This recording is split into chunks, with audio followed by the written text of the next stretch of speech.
vi a denúncia da PGR. O que eu vi é grave.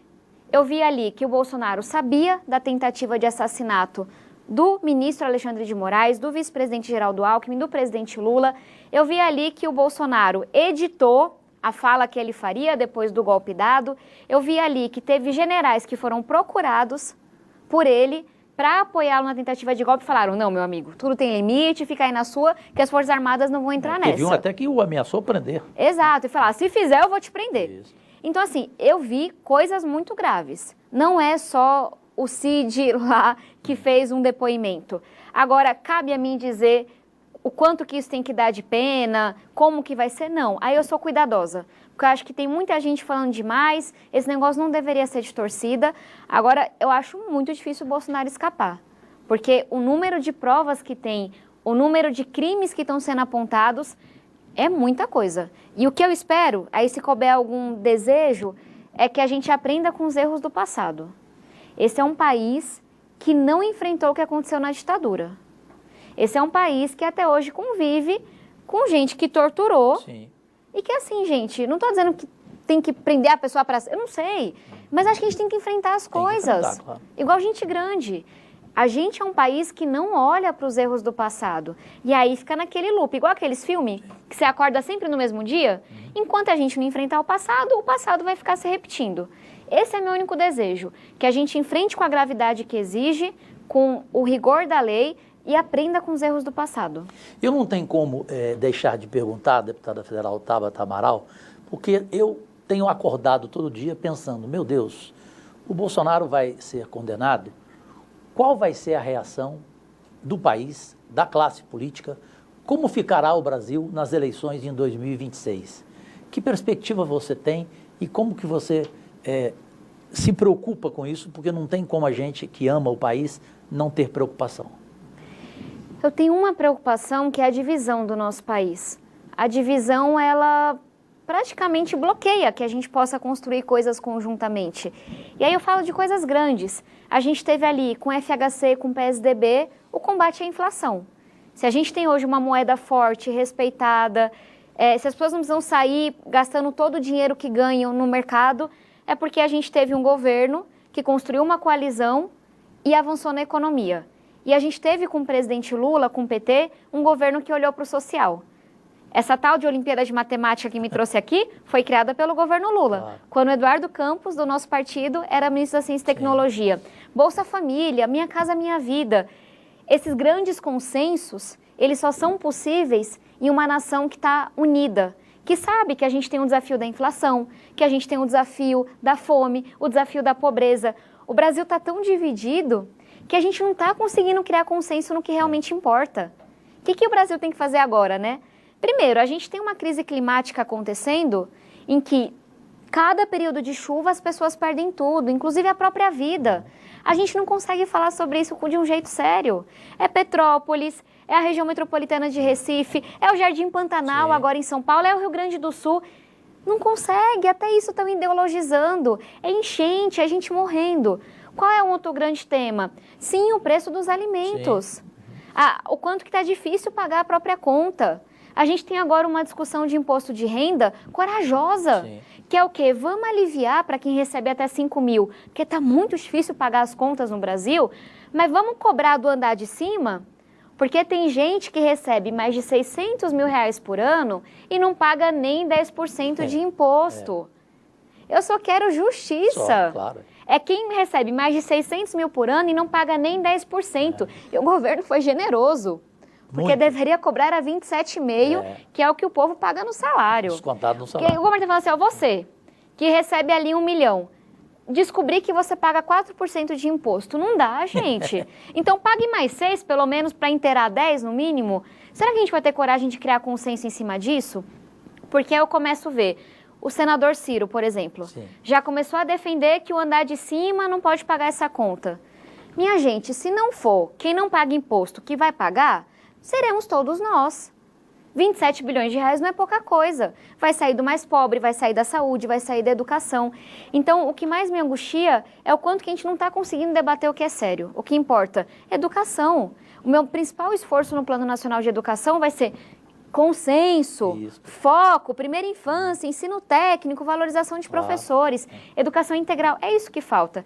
Então, tô preocupada com a eleição do ano que vem? Tô. Que vai ter alguém representando o Bolsonaro, não tem a menor dúvida. Eles estão lá numa fila imensa, se matando para ver quem é que vai no lugar dele. Agora, me preocupa o país dividido. Me preocupa ser mais uma eleição falando meu candidato é bonito, o seu é feio. Amor e ódio.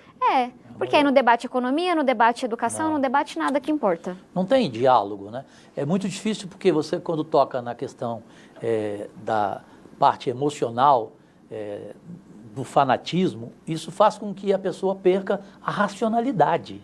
Né? Você não raciocina, você não tem diálogo com essas pessoas, que é o que existia antes, meu Deus. E não é Fernando só, Henrique Cardoso a gente perdeu uma perde a eleição. empatia. Perde a empatia. Perde a empatia. Tem uma coisa assim que eu fiquei meio horrorizada. Eu vi parlamentares brasileiros celebrando as deportações desumanas que o Trump fez. O que é isso? Gente, vamos debater o mérito. A pessoa está certa, está errada, porque imigrou de forma ilegal. Agora, em que momento a gente começou a achar legal que um presidente de uma outra nação humilhasse brasileiro pobre? Eu vi um caso de uma mãe com uma criança com autismo que tiraram ela da clínica e ela saiu algemada. O que é isso? Isso é humilhação pra gente. Aí, não, porque eu sou deputado bolsonarista, eu tenho que gostar do Trump, eu tenho que bater palminha quando ele humilha brasileiro pobre. A gente perdeu a humanidade. Essa coisa agora das tarifas. Eu vi tanta gente que se diz patriota, batendo palma pro Trump para falar, não, mas o Trump, ele é de extrema direita. Meu amigo, o Trump tá atacando os nossos produtores. Está atacando a nossa economia. Patriota de verdade faz o que o Congresso fez, que é aprovar uma lei de reciprocidade e falar ao presidente Lula, da esquerda à direita, você está autorizado a retaliar o Trump. Porque sem retaliação você não senta na mesa para negociar. Ainda mais com esse tipo de gente, né? Pelo amor de Pois Deus. então assim, bater palminha para presidente de outro país que está humilhando o nosso país, isso para mim é a coisa mais antipatriótica que existe. O que vimos essa semana, imagina a China, 104%. Ai, E a China está tendo altivez de falar, meu amigo, aqui não. Está reagindo mesmo. Aqui não. É esse o papel que cada país tem que ter.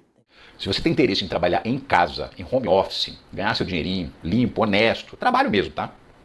No computador ou no celular, tem uma oportunidade. Aliás, tem vários, né? Existem muitas profissões digitais, profissões onde você aprende a trabalhar pela internet.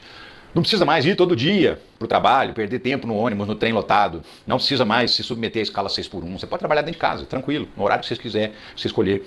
Pode ser complemento de renda. Às vezes você já tem um outro trabalho, mas tem uns horários livres. Aí, faz complemento de renda, ganha um pouco mais do que você já ganha. Aqui embaixo, na descrição do vídeo, tem um link. É o primeiro link que aparece, bem em cima.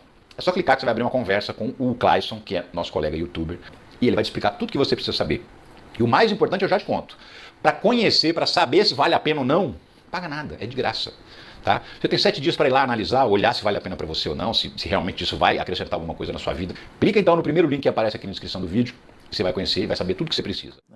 Eu, por exemplo, eu me lembro de Arthur Lira na presidência da Câmara. Eu juro por Deus, eu passava mal de vê-lo falar e de vê-lo no comportamento dele. Dizem, eu não sei, você pode até me falar, que esse novo presidente da Câmara, o Hugo Paraibano, não é isso? Paraibano. Que ele, pelo menos, não é chantagista, que ele tem um outro nível, o Davi Alcolumbre o defende muito. Você está satisfeita com o novo presidente da Câmara depois de ter passado o que passou com o Arthur Lira? Veja, acho que é importante dizer que, especialmente no governo Bolsonaro, eu tinha uma posição diferente da do presidente Arthur Lira e isso, obviamente, gerou embates. Claro. E acho que faz parte do jogo e a gente uma hora é oposição, na outra é base, eu tenho lado. Então eu não vou ser sempre base nem sempre oposição. Mas olhando para frente, que eu acho que é o que importa, o presidente Hugo Motta vem demonstrando, né, que eu acho que o que importa é a prática. 3 características que eu acho que são muito importantes. Uma delas é a serenidade, é o debate, é o diálogo. A gente não precisa concordar em tudo, gente. Claro.